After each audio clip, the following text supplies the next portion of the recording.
I want to know if you're asking yourself really good questions this week. I'm Brenda, Florida, life coach and lifestyle advisor, and today what I want to talk about is something I feel so strongly about, and this has worked so powerfully in my life in both directions, and that is the power of asking a great question. Of course, the flip side of that is the power of asking a poor question, and I've done plenty of that too. So it's not about being perfect here in the live lavishly lifestyle mindset. It's about, learning. It's about taking what we've done in the past that hasn't worked and transforming it. So today we're going to transform with our questions, right? Because we all have crossroads in our life or difficult decisions or just everyday things that come up. What should I eat today? What should I, how should I prioritize my work? All kinds of things.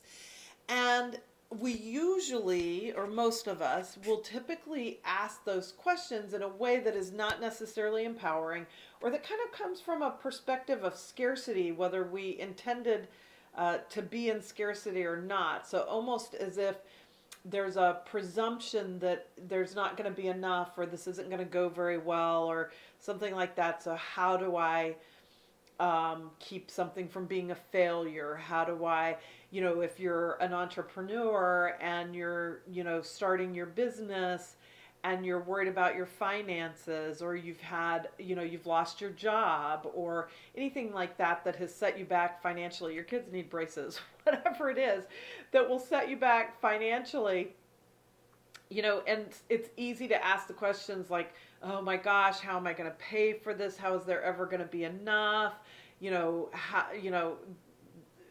How do I figure out how to replace my savings, like, or, whatever it is.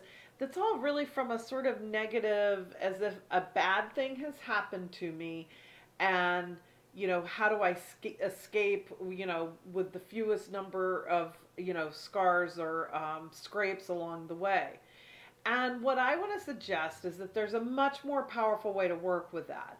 So even when it's very practical and necessary, like the money thing, maybe your bank account really is at zero and your rent is really due, or you've invested in a business or something that the income's not coming in the way you expected it to, and your projections aren't quite where you thought they would be, and so you're looking at a shortfall, or you're in a shortfall and you're not sure when it's going to stop falling.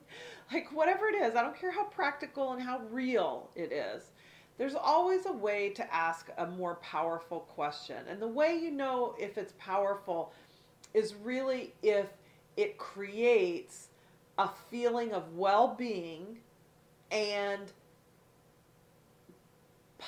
possibility is the best way I can say it. Like, my words this year are infinite possibilities. So how can I ask a question that really inspires me to infinite possibilities? So the question of, how am I going to pay my bills this month?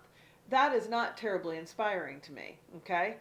But how about this question? Just a little bit different, but it makes all the difference to me, which would be, what would be the most fun and inspiring way for me to make money right now? Or to make extra money. Maybe if I have a salary from a job and I just need some extra money to pay off some, extra bill or something that happened.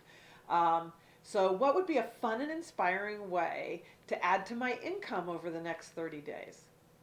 Well, that's a lot better question and feels a lot better than, how am I going to pay, that debt in 30 days?